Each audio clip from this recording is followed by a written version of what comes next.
Vamos a hablar un poquito entonces, vamos a empezar hablando del contexto, ¿no? De qué está pasando en este año 2025. Me gusta mucho abrir con esta frase de Robert Brown, que es el ex líder parlamentario del Partido de los Verdes en Australia, que dice, o nos decía ya hace muchos años, el futuro será verde o no será. ¿Qué queremos decir con esto?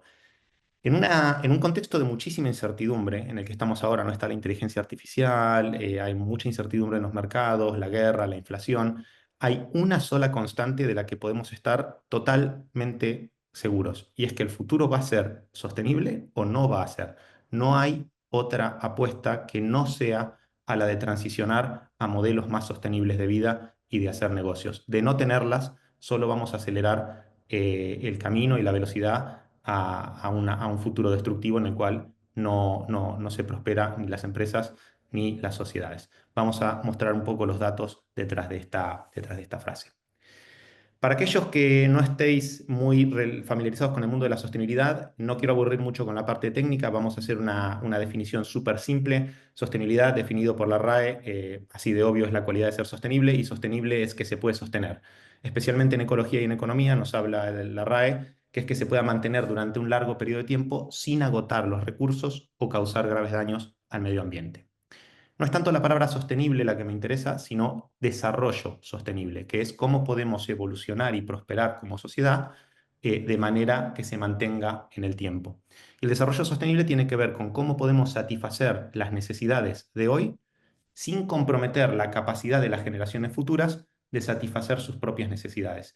Este es el gran desafío que tenemos como seres humanos en todo el planeta Tierra. Y si esto no es emocionante, entonces no sé lo que puede ser. Es el desafío número uno que tenemos como personas, ¿no? Cómo satisfacer las necesidades de hoy sin comprometer las generaciones futuras en satisfacer nuestras necesidades.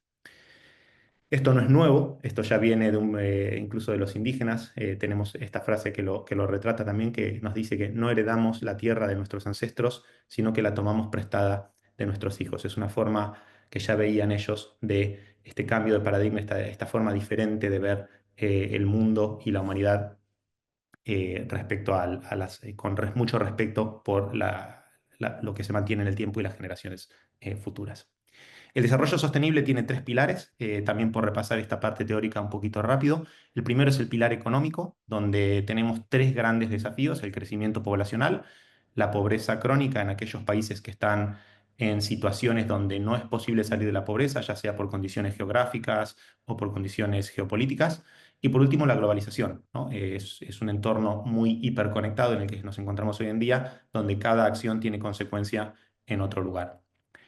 El segundo es el pilar social, que tiene mucho que ver o aparecen los principales problemas: la igualdad en derechos humanos para todos los habitantes del planeta Tierra, la discriminación como otro grande problema.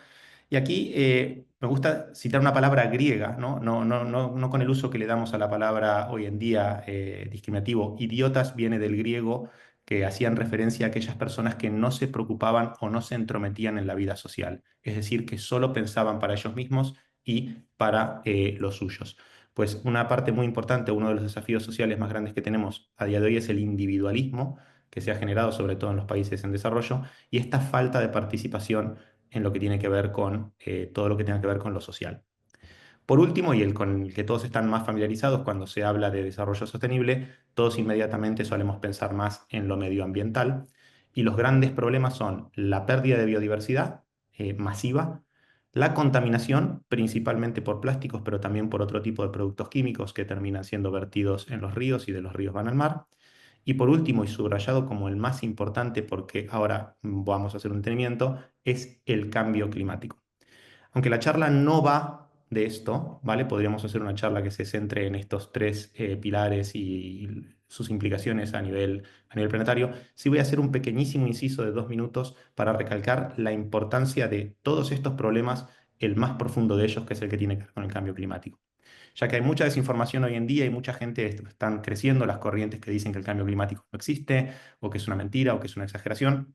Vamos a hacer un repaso muy rápido, muy rápido, porque es un problema complejo que requiere más tiempo, sobre algunas cifras que nos ponen en contexto y nos demuestran por qué esto es un verdadero problema.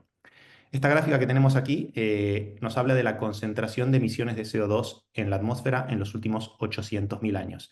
Esto se puede medir, mucha gente te dice, no, esto es imposible medir. Sí, es posible medirlo, se mide a través de los sedimentos en la Tierra y se mide a través de las capas de hielo en los polos que tienen esta antigüedad. O sea que es perfectamente posible medir cuál ha sido el nivel de carbono en la atmósfera.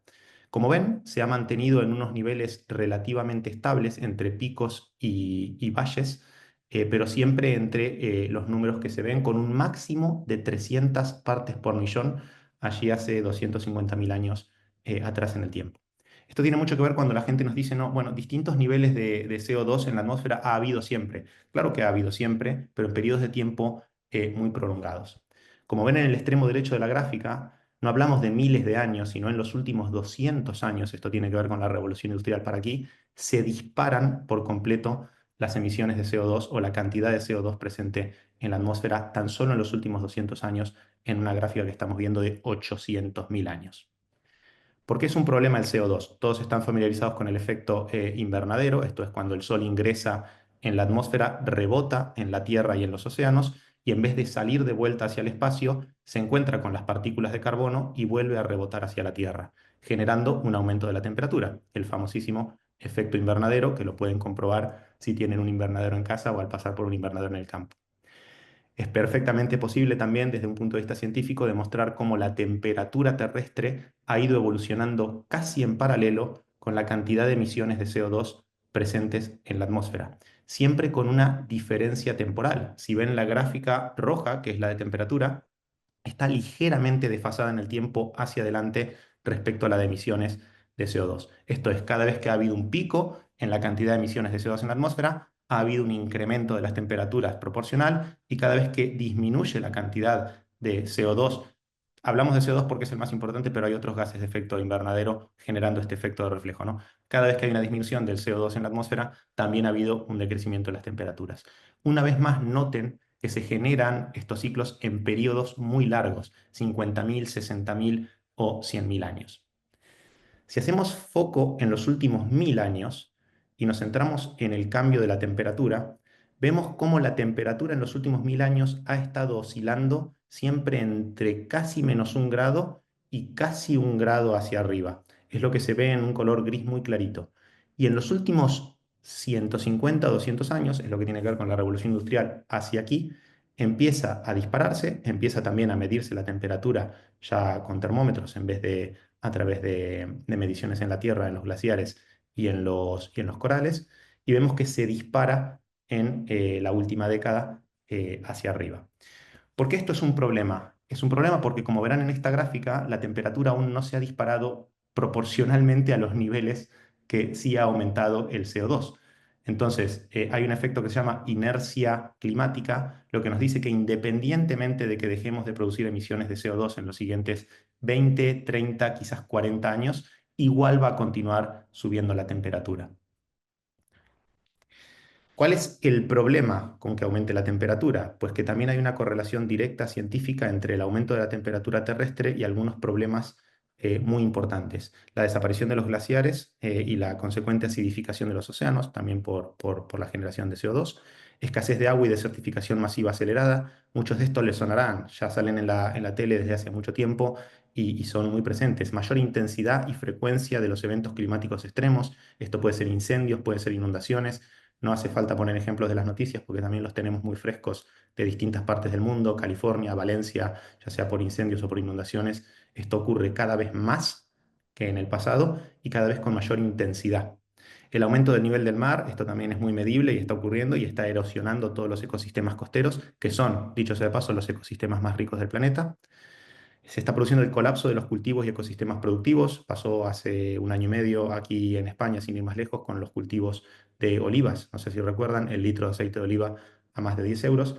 Y por último, lo que está ocurriendo es una extinción masiva de especies y ecosistemas, principalmente los dos ecosistemas más potentes del planeta, que son las selvas y los arrecifes de coral. Esto es crítico porque dependemos de esos ecosistemas como seres humanos para vivir. Por cerrar el tema del problema del cambio climático, contar un poco la analogía de la rana para los que no la conozcan. Uno de los problemas más grandes del cambio climático es que es un problema intergeneracional y que es un problema de cocción a fuego lento, ¿no? La analogía de la rana lo que nos cuenta es que si ponemos una rana viva en una olla de agua hirviendo, la rana pega un salto y se escapa, ¿no?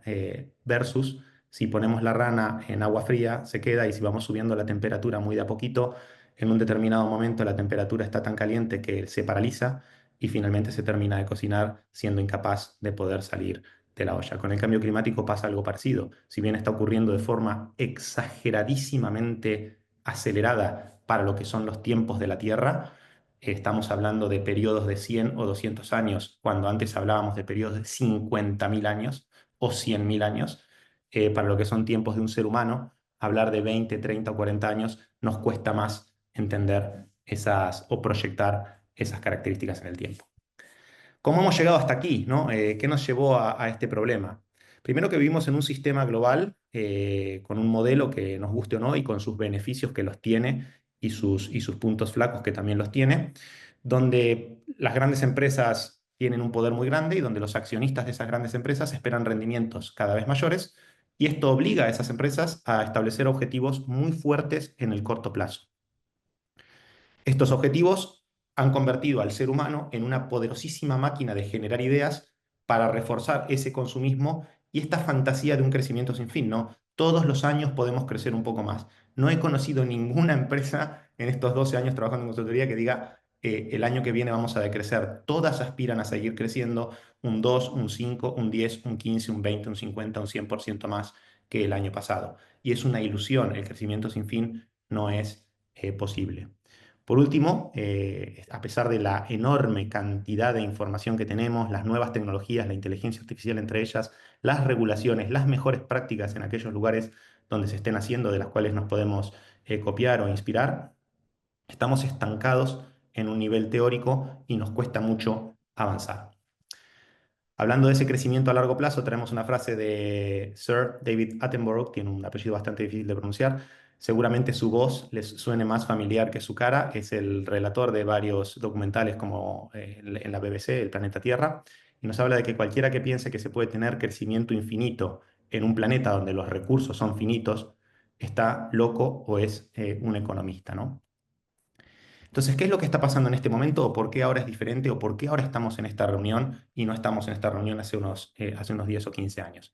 Primero que el empeoramiento de las condiciones medioambientales es empírico desde un punto de vista científico y es tangible desde un punto de vista humano. Es decir, lo vemos a nuestro alrededor, vemos la temperatura aumentar. Incluso si le preguntamos a nuestros padres o aún más a nuestros abuelos, en el pequeñísimo periodo de tiempo de una vida nos va a hablar de las diferencias de temperatura que había. Los que vivan aquí en Galicia, incluso más pronunciado, las personas de 80 90 años te podrán hablar de las diferencias de temperatura que había hace unos años.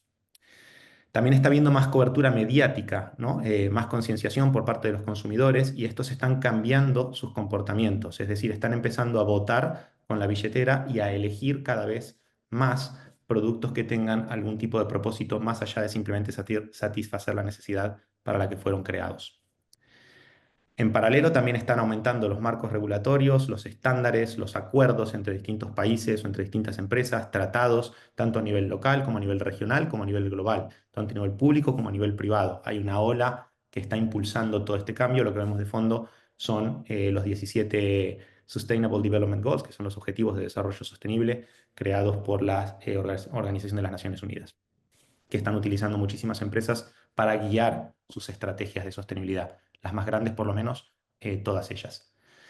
Por último, a nivel regulatorio, la gran aparición del Corporate Sustainability Reporting Directive, que es la normativa que está regulando todas las que tienen que ver con desarrollo sostenible. Hay más, pero esta es la más importante dentro del contexto de la Unión Europea.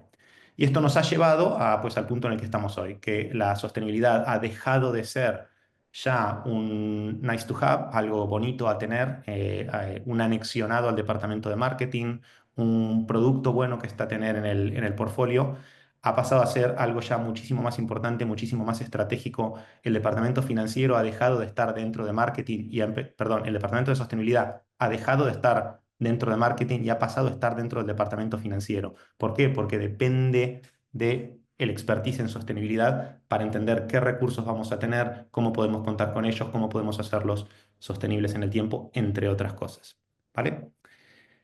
Y en lo que respecta a las empresas, existen muchísimos estados, muchos, por lo menos 5 estados diferentes de maduración. Hay muchísimas herramientas, hay muchos marcos, hay certificaciones. No vamos a estar hablando de ellas hoy, pero las existen ahí en el mercado, algunas de ellas estandarizadas y muy buenas, que son para evaluar cuál es la madurez del estado de sostenibilidad de una organización. Algunas miden más la cultura, otras miden más la estrategia, otras miden más los datos finales, el reporting que hacen estas empresas año tras año. Algunas certificaciones son muy conocidas, habrán sentido nombrar las B Corp o las empresas B, es uno de los estándares o sellos de sostenibilidad más potentes que han salido en los últimos años.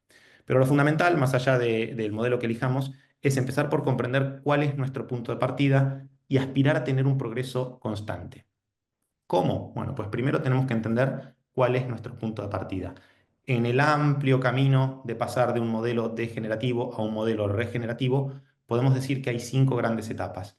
La primera es un impacto reducido, es decir, hacer menos daño. Esto es, me aplico a las prácticas convencionales y hago un cumplimiento mínimo de la regulación. Lo segundo es lo que se dice ser verde, o ser green en inglés, ¿no? Esto es una mejora relativa en el desempeño de la empresa y siempre fijada a un valor histórico. Es decir, decidí empezar en 2019 y en estos 5 años he mejorado estos indicadores respecto a mi punto de partida. Luego llegamos a la palabra más popular de todas, que es sostenible, ¿no? La palabra sostenibilidad se ha utilizado tanto que ya incluso ha perdido un poco su sentido.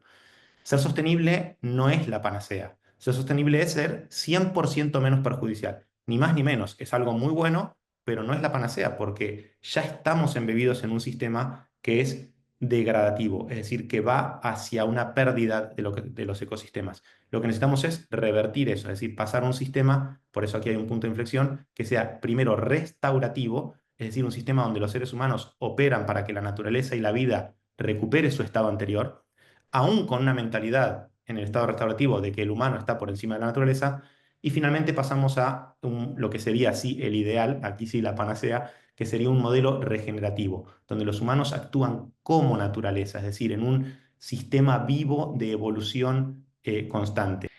Independientemente de cuál sea vuestro punto de partida, ya sea que no hayáis ni siquiera empezado o que estén en el extremo opuesto, que ya sean regenerativos, la realidad es que no existe una solución universal para el descomunal desafío de la transición sostenible. Es un problema realmente complejo, es un problema que tiene muchísimos matices y muchísimas implicaciones, y es un nuevo modelo económico que beneficia tanto a los seres humanos como a la naturaleza, donde está todo por inventarse. Es decir, es una de las nichos o áreas de oportunidad para innovación más grandes que hay en este momento en el mundo porque queda casi todo por inventarse o por sacar nuevo, ¿vale?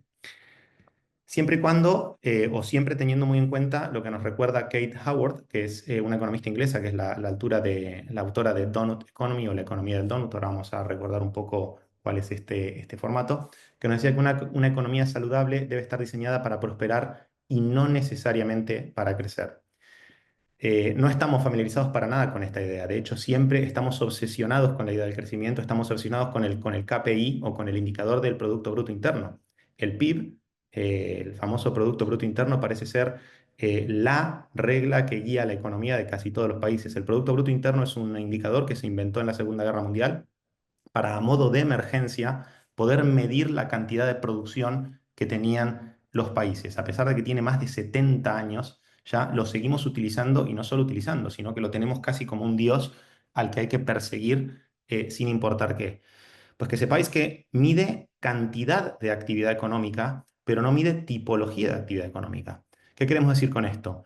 Si de repente tenemos muchísima gente yendo al psicólogo y al psiquiatra, esto va a aumentar nuestro Producto Bruto Interno, porque es una actividad económica, pero no nos está diciendo que hay muchísimas personas con problemas psiquiátricos o de salud mental.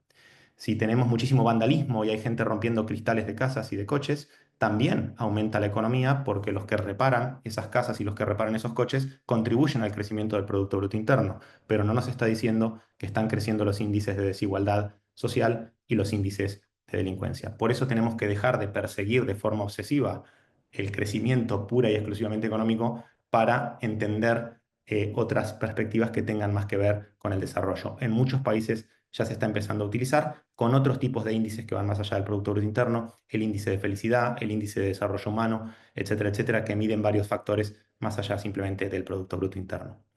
Por recordar un poco cuál es la propuesta de Kate Raworth, que planteó este modelo, es muy sencillo, es muy fácil es muy intuitivo a nivel visual. Nos habla de un modelo económico que es como una dona, ¿no? Como un donut, donde tenemos una base social, es decir, donde todas las necesidades básicas sociales están cubiertas. Si nos pasamos de esa base o si caemos por debajo de esa base, pues tenemos deficiencias en salud, en alimento, en educación, y tenemos un techo ecológico. Es decir, si consumimos por encima de ese techo ecológico, tenemos cambio climático, tenemos acidificación de los océanos, contaminación química, etcétera. Justo en el medio, que es lo que hay que aspirar a tener, entre el techo ecológico y entre la base de las necesidades sociales cubiertas, tenemos un espacio seguro y justo para que viva toda la humanidad. Esto es una economía regenerativa y distributiva.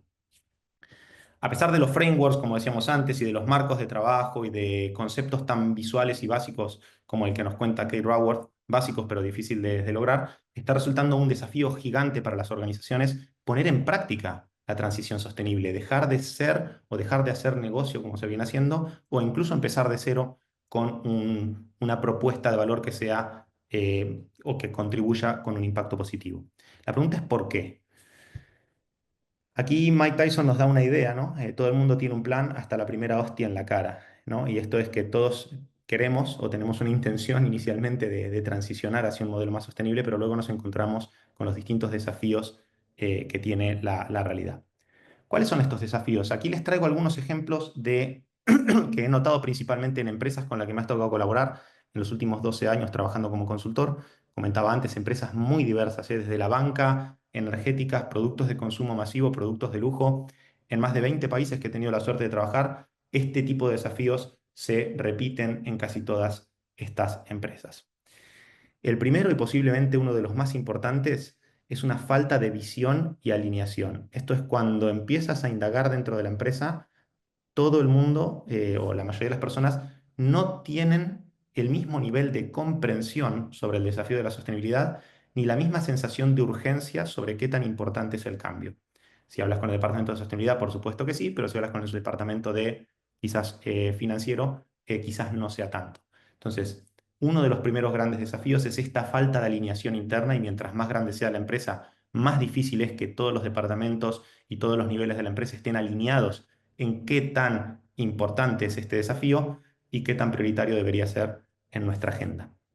Hablando de agenda, el segundo gran problema es para aquellas empresas donde todo el mundo tiene claro lo importante que es el desafío y lo prioritario que es, lo siguiente es encontrarse con que no hay un plan claro. Tiene que haber una hoja de ruta muy clara donde tengamos iniciativas para hacer en el corto plazo, iniciativas para hacer en el mediano plazo e iniciativas para hacer en el largo plazo. Cada una de ellas con sus respectivos objetivos, indicadores para medirlos y un plan de acción. Suponiendo que haya una visión, que estemos todos alineados y que tengamos una hoja de ruta, el otro gran problema con el que me he encontrado en muchísimas ocasiones es que dentro de las organizaciones los objetivos que se fijan a las distintas personas de la organización y los estímulos asociados a esos objetivos, como por ejemplo el bonus o las oportunidades de ascenso o los reconocimientos informales dentro de la organización, están ligados casi en exclusividad o en exclusividad a objetivos económicos. Es decir, tú tienes tu sueldo y si además logramos estos objetivos económicos como organización o si tú los logras dentro de tu área, tienes un bonus, tienes un ascenso o se te hace un reconocimiento de algún tipo. Por ende, ¿no? Dime dónde están tus objetivos y te diré dónde está tu performance o dónde está tu forma de actuar. Pues esto ocurre en muchísimas organizaciones. Nadie está dispuesto a invertir tiempo y recursos en iniciativas sostenibles si no le van a estar midiendo por esas iniciativas. Otro problema muy grande con el que me he encontrado, sobre todo en empresas que llevan muchos años operando, es el de las formas de hacer las cosas heredadas y la estructura actual. Es decir, famosa frase, así se ha hecho siempre. Esto es, empresas que han evolucionado, no es que han estado quietas, han evolucionado su estructura, su organización, sus procesos, sus operaciones y su cultura empresarial para dar respuesta o para ser hipereficientes dentro de un sistema que lo que buscaba era todo el tiempo vender más y crecer más. Entonces, es muy difícil frenar la inercia, frenar el momento que tiene esa estructura que viene heredada de muchos años de ser refinada en una dirección. Y por último, está el problema de la comercialización. Suponiendo que tenga todos esos problemas resueltos, no deja de haber un desafío muy grande que tienen todas las organizaciones de hacer que su producto o servicio, cuando sale al mercado, esté bien comunicado, se perciban los atributos de sostenibilidad o se pongan sobre la mesa junto con otros, es decir, los usuarios también buscan conveniencia, también buscan coste, si no quieren pagar más por una solución sostenible o no quieren sacrificar en muchas ocasiones conveniencia por un producto más sostenible. Y por último, poder comunicarlo de forma clara y creíble, evitando el greenwashing. Como decíamos antes, la palabra sostenibilidad se ha usado tanto que es difícil buscar las palabras claves o los mensajes claves para posicionar nuestros productos de una forma clara y realmente contar nuestro mensaje versus aquellas empresas que están utilizando los trucos de marketing para que sus productos y servicios parezcan verdes o parezcan sostenibles cuando realmente no lo son. Por último, esto ya tiene que ver con empresas más grandes y aquí ya no hemos puesto número, dos más. Muchas empresas también aducen un problema de una falta de un terreno de juego nivelado. Esto es, yo tengo ganas de hacer las cosas bien, yo tengo iniciativas que podríamos hacer las cosas bien, pero no puedo ser el único que las saque al mercado porque quedo en una desventaja competitiva respecto a mis competidores. Necesito que la ley, que el Estado o que el operador regulador haga un terreno de juego nivelado donde todos estemos con las mismas condiciones de juego. Algunas empresas, de hecho, están empezando a hacer lobby, no en contra de la legislación sostenible, sino a favor de. Es decir, quieren que haya este terreno nivelado donde si todos vamos a tener que hacer un pequeño sacrificio, pues que lo hagamos todos en igualdad de condiciones y no que yo sea la única empresa que está tirando o que está remando el barco. Y la última también en empresas muy grandes tiene que ver con las complejidades locales. Aquellas empresas que operan a nivel regional, es decir, más allá de España, a nivel europeo o a nivel global, se encuentran con que sea cual sea la estrategia o la hoja de ruta que tienen definida, necesita ser adaptada a las complejidades locales. No es lo mismo para Coca-Cola implantar un sistema de envases retornables en España que hacerlo en Finlandia, que hacerlo en Marruecos, que hacerlo en Latinoamérica. Tiene que abordar un punto de partida muy diferente, las diferencias culturales, las diferencias operativas, las diferencias de precio, de inflación, etcétera, etcétera.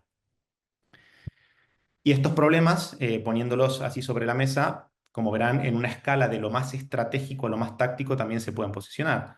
Siempre va a estar mucho más relacionado con la estrategia, aquello que tiene que ver con la visión a largo plazo, con la planificación y con los objetivos, y ya nos traemos un poco más a lo táctico, a lo del día a día, lo que hablábamos de la comercialización y a que esos cambios que podemos hacer a nivel de herencia y estructura. Vamos a pasar a ver, antes de las iniciativas accionables, vamos a hablar rápidamente de cuáles deberían ser los cambios de mentalidad que tenemos que tener, es decir, cuál es el terreno sobre el cual luego vamos a poder construir iniciativas. Que hay una frase que es un poco polémica, ¿no? Que es, antes de buscar cómo hacer sostenible a la humanidad, deberíamos preguntarnos si la humanidad merece ser sostenida. Esta es anónima porque es un poco más fuerte, pero básicamente el mensaje que nos viene a dar es ese. No tiene sentido empezar a proyectar iniciativas sostenibles, empezar a proyectar regulaciones sostenibles, empezar a forzar la sostenibilidad si no hemos hecho el clic a nivel humanidad, si no hemos hecho el clic mental de que necesitamos evolucionar, de que necesitamos transicionar a una forma diferente de entender la vida y la forma de hacer negocios. Hoy les traigo 5 mayoritariamente relacionadas con lo segundo, con la forma de hacer negocios. Un segundito. Necesito minimizar esto. Perfecto. El primer punto tiene que ver con pasar de estar impulsados por lucro exclusivamente, esto es priorizar únicamente las ganancias y los beneficios económicos, a estar impulsados por un propósito. Más allá de generar dinero, ¿por qué has montado una empresa? ¿O cuál es el propósito de la empresa a la que perteneces? Y esto tiene que ver con toda la organización. Su organización, sus operaciones, el modelo de negocio de sus distintas iniciativas. Aquí el propósito y los valores de la organización es lo que guía la toma de decisiones. Cada vez que estamos frente a una toma de decisiones, y básicamente liderar una organización, se trata de eso, de tomar decisiones, imponemos cuáles son los el propósito y los valores de la organización por encima exclusivamente de la generación de lucro. Y por ende, luego todos los esfuerzos se enfocan en esa generación de impacto positivo en la sociedad, en el medio ambiente, al mismo tiempo que se contribuye al crecimiento o el desarrollo económico de la organización. Un ejemplo, aquí vamos a empezar con algunos ejemplos. Les sonará la marca Patagonia. Es posiblemente uno de los ejemplos más potentes a nivel mundial de empresas que es muy difícil encontrarles pero lo has hecho mal aquí, ¿no? La mayoría de las empresas tienen iniciativas sostenibles, pero por A o por B siempre se les puede encontrar un lado donde tengan un impacto más negativo que positivo. La empresa Patagonia es una empresa que nunca salió al mercado de acciones, siempre fue del mismo dueño, que es el que vemos arriba a la derecha, un ex surfista y escalador que creó la empresa para poder tener ropa justamente para estas actividades y tiene un sinfín de iniciativas, no promueve el consumo, de hecho la campaña publicitaria más grande que han hecho en su vida y la única se llamaba No compres esta ropa y motivaba o impulsaba la reutilización de la ropa. Todas sus tiendas reciben ropa utilizada, la arreglan para que no tengas que comprar una prenda nueva, sino que la puedas seguir utilizando durante muchísimos años. Por último, el único dueño de la empresa decidió crear un fondo y donar toda la empresa, que es una empresa multimillonaria, para que todo el dinero que genere la empresa de ahora en adelante se reinvierta en la regeneración del planeta Tierra por distintos formatos. A nivel cultura empresarial también son muy potentes. De hecho, el fundador escribió un libro que se llama Deja a tu equipo ir a surfear, Let Your People Go Surfing, que es una política de la cultura de Patagonia, que es que si el día y el mar está adecuado para surfear y la empresa o la fábrica queda cerca del mar, permiten ir a surfear a los empleados. Es simplemente un ejemplo pequeño de una cultura empresarial que refleja muchos valores.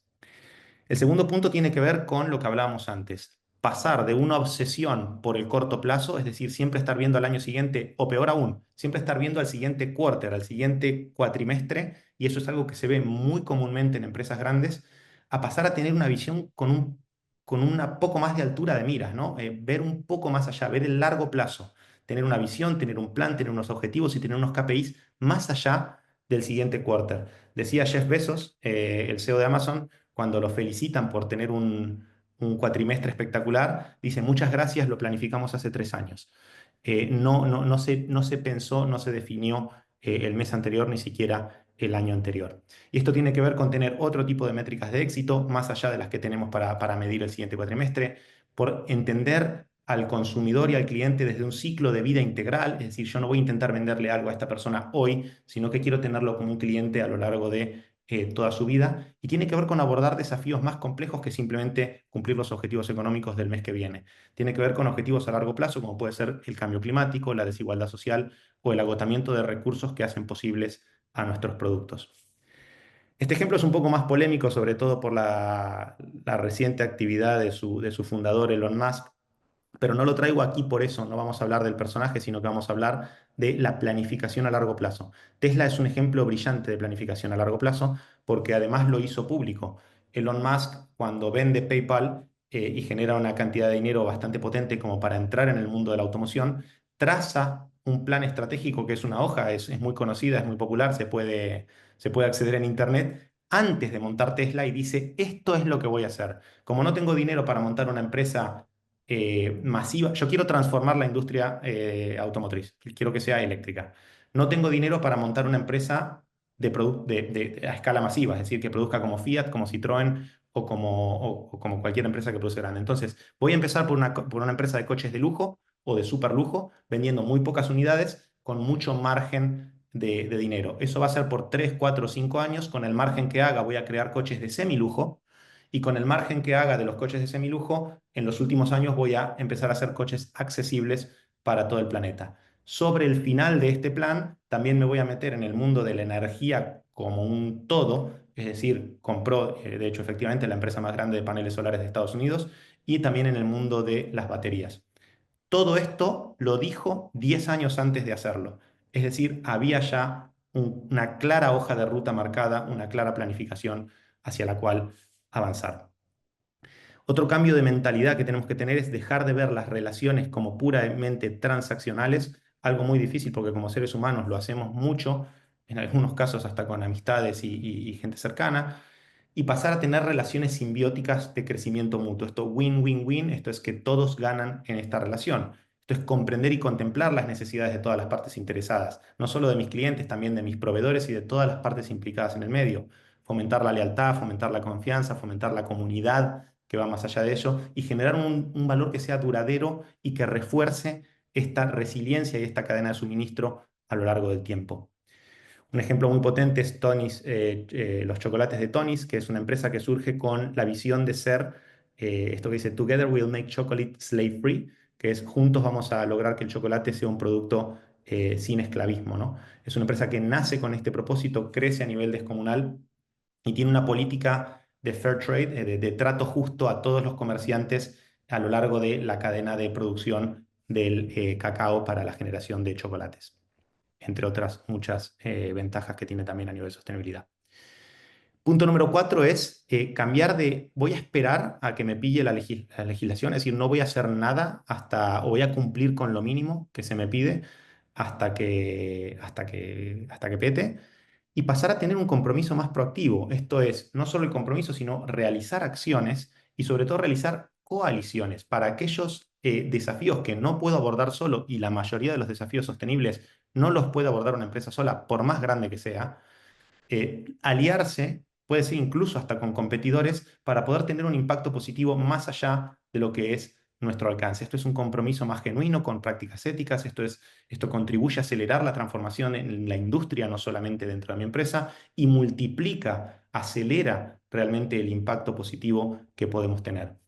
Un ejemplo es la iniciativa The Ocean Cleanup, que tiene la visión de ser el proyecto más grande del mundo de limpieza de los océanos. Empieza con la idea de limpiar el gran parche de basura que hay en el Océano Pacífico. No sé si están familiarizados, pero hay una isla de basura en el medio del Pacífico del tamaño de España, Francia y Alemania juntas, que tiene plástico, ¿no? Una isla de plástico que se ha ido acumulando con las corrientes marinas. Pues The Ocean Cleanup nace como una iniciativa financiada por muchas empresas de la industria de las bebidas, puede ser Unilever, Nestlé, organizaciones, ONGs, no gubernamentales, y países, como por ejemplo el gobierno de Holanda, todos juntos en una gran coalición que busca limpiar el problema que ya está en el mar y además frenar la cantidad de basura que está llegando a los océanos, poniendo filtros en los ríos. Y el último punto que tiene que ver con el cambio de mentalidad es aquel que nos habla de pasar de tener solo métricas financieras. Aquí hablamos de la tiranía de la P&L, ¿no? Para aquellos que estén en empresas grandes sabrán a lo que me refiero. La P&L es la plantilla de Profits and Loss, que es básicamente estar todo el tiempo viendo cuántas ganancias estoy haciendo, cuántos costes tengo y básicamente cuántas ventas, cuántos costes y cuánto dinero he hecho. No puede ocurrir que la P&L esté guiando toda la toma de decisiones y toda la dirección del futuro de la organización. Hay que cambiar hacia una mentalidad que busca ver el valor holístico que está aportando la empresa más allá de la generación de valor económico. Y esto tiene que ver con valor social, valor ambiental y valor económico, los tres pilares que tienen que ver con el desarrollo sostenible. Un ejemplo buenísimo de esto, para los que no conozcan esta cerveza que ha tenido un crecimiento descomunal en los últimos 15 años, BrewDog, nace con la idea de ser la cerveza más sostenible del planeta y tiene una cantidad de políticas que van mucho más allá y de KPIs que van mucho más allá de los financieros. Le entrega un pequeño porcentaje de posesión de la empresa a los empleados de los bares que sirven esta propia cerveza. Han cambiado por completo la forma de producir lúpulo y cebada en el punto de origen. Tienen incluso una campaña también de marketing muy potente que tiene que ver con cerveza creada para tus nietos, ¿no? Es decir, que estamos pensando realmente muy a largo plazo y estamos midiendo toda nuestra actividad en base a eso. Y han sido la primera cervecera en el mundo en volverse carbon negative, ni siquiera carbon neutral. Carbon neutral es cuando recupero la misma cantidad de emisiones de CO2 que emito. Carbon negative es que recupero más de lo que emito. Ahí tienen un KPI muy fuerte, más allá del financiero. Ok, ya entendimos cuáles son los desafíos más complejos que nos vamos a encontrar a la hora de transicionar o que están teniendo las empresas. Ya hemos hablado de cuál es el cambio de mentalidad que hay que tener para construir una especie de terreno fértil sobre el cual las iniciativas no mueran asfixiadas. Y ahora vamos a ver cuáles son esas iniciativas accionables y las vamos a ver con algunos ejemplos La mayoría son ejemplos propios de proyectos en los que me ha tocado colaborar y participar. Es más complejo que esto, pero se puede simplificar en 5 grandes pasos. La operacionalización del propósito corporativo. El primer paso tiene que ver con definir o redefinir, es decir, si ya se tiene, redefinirla, una visión clara y una hoja de ruta estratégica. Esto no surgió como un desafío cuando hicimos el Menti más adelante, pero créanme que muchas personas y empresas dan por hecho que tienen una visión, que tienen súper claro hacia dónde tienen que ir, y en el momento que les pides que lo pongan en papel y que lo escriban, que es realmente el pensamiento escrito es el que vale, no saben realmente hacia dónde tirar. El punto número 2 tiene que ver con establecer una base sólida de colaboración, es decir, lograr que tanto los recursos internos como los externos, proveedores y otro tipo de colaboradores, estén alineados respecto hacia dónde ir. El tercero tiene que ver con construir prototipos de forma lean y ejecutar experimentos rápidos que demuestren el valor de lo que estamos haciendo. Luego pasar de esos tests a pilotos en el mundo real, ya sin supervisar el experimento. Y por último, si la solución con propósito ha dado frutos y está en la dirección correcta, escalar la iniciativa, siempre apoyándonos en la medición de datos y más recientemente en la inteligencia artificial para poder procesarlos. Vamos a ver algunos ejemplos y algunas directrices de qué se puede hacer. Cuando hablamos de redefinir una visión clara y una hoja de ruta estratégica, tiene que ver con, primero, proyectar posibles escenarios futuros, ¿no? Entender cuáles son las posibles variables hacia las que va mi industria, entender cuál va a ser mi lugar en uno de esos posibles escenarios, hacer una evaluación exhaustiva de mi estado actual, cuál es mi punto de partida en los mercados donde opero, es decir, en qué punto están mis clientes, en qué punto están mis proveedores, mis reguladores, mis canales, mis recursos. Esto se puede hacer de forma muy exhaustiva, también se puede hacer de forma más ágil, pero es necesario conocer muy bien cuál es mi punto de partida y solo después trazar la hoja de ruta estratégica con oportunidades, objetivos, indicadores, iniciativas a corto, mediano y largo. Un ejemplo claro que hemos hecho es un proyecto muy grande que nos tocó trabajar con la empresa Coca-Cola, que tiene que ver con cómo evolucionamos nuestra gran oferta de productos, porque Coca-Cola tiene un portfolio de productos enorme, hacia una oferta que tenga una mayor cantidad o un mayor porcentaje de productos vendidos en envases retornables. Esto es envases que tú devuelves y que se pueden lavar y reutilizar. Es incluso mejor que los envases reciclados porque ni siquiera hay que destruir el envase para volver a crear otro. Simplemente se lava y se vuelve a utilizar. El primer paso en este proyecto fue realmente entender hacia dónde va la industria, luego entender cuál era el presente. En este caso fue para el mercado ibérico, o sea que había que entender muy bien cuál era el presente de los envases retornables en el mercado español y en el mercado portugués, qué estaban haciendo los competidores, cuál es la situación de los retails, es decir, de los supermercados que participan en esto, de los bares, de los hoteles y de todos los clientes que venden los productos de Coca-Cola. Y por último, el entendimiento del consumidor para luego recién trazar una hoja de ruta que además esté alineada con los objetivos estratégicos de la empresa Coca-Cola a nivel europeo y a nivel global. El primer paso fue redefinir una visión clara y una hoja de ruta estratégica. También tuve la suerte de colaborar con un proyecto con Converse, que es del grupo Nike, donde proyectamos un futuro en el que, similar a Patagonia, el objetivo es que deje de haber un consumo tan masivo de productos o tan seguido, es decir, el famoso fast fashion, y pasemos a un modelo donde se reutilicen más los productos. Y lo que hicimos fue crear pop-up labs dentro de los comercios de Converse, crear pequeños sitios dentro del comercio donde tú puedes ir con tus Converse y repararlos e incluso hacerles un pequeño tuneo. No les puedes poner distintos cordones, distintos pins, o sea, lo puedes mejorar. Esto además demostró ser, porque se hizo un piloto, demostró ser muy beneficioso para el comercio en sí, porque las personas iban con el objetivo de reconstruir o mejorar sus Converse usados y terminaban haciendo alguna otra compra de una camiseta o de una sudadera en el comercio. El segundo gran paso, que era establecer una base sólida fundada en la colaboración. ¿Qué podemos hacer a partir de hoy? Pues primero, empezar a diseñar y facilitar sesiones o eventos de trabajo que sean colaborativos, donde pongamos en una misma mesa o en una misma sala o en una misma habitación a todas las partes implicadas en un proyecto de transformación y les escuchemos y entendamos cuáles son sus necesidades y cuál es su nivel de entendimiento. Tiene que ver con diseñar y probar nuevas rutinas, nuevos procesos y nuevas herramientas para optimizar esta implementación y darle seguimiento a estas iniciativas. No vale simplemente con hacerlas y ponerlas ahí en el mercado.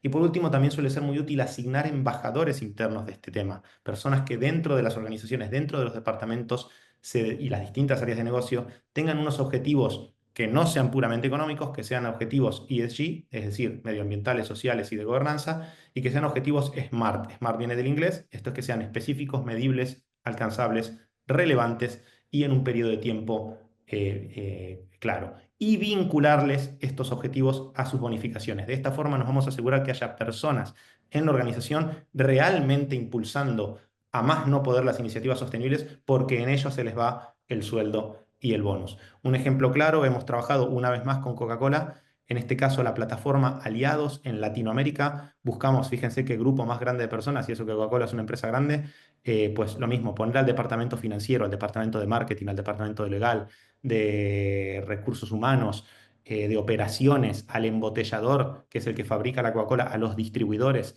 a algunos de los clientes más potentes, como puede ser Carrefour, Oxxo, Walmart, poner a toda esta gente en una misma sala, en un evento de 3 días, donde podemos escucharles a todos, e incluso se terminó el evento firmando un compromiso de todas las partes, muy básico, pero en definitiva un compromiso para impulsar las bases de ese desarrollo sostenible en el mercado latinoamericano, no solo en México, aunque esto se llevó a cabo en México.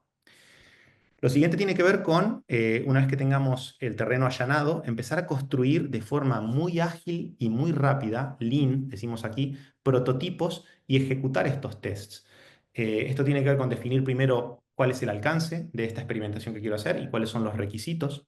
Empezar a hacer prototipos físicos, digitales e híbridos y por último hacer pruebas que me permitan recopilar datos cuantitativos y cualitativos para ir perfeccionando y mejorándolo. El modelo de innovación en el que una serie de ingenieros e ingenieras y una serie de diseñadores y diseñadoras se encierran en una sala durante 6 meses y salen con la solución lista, no funciona.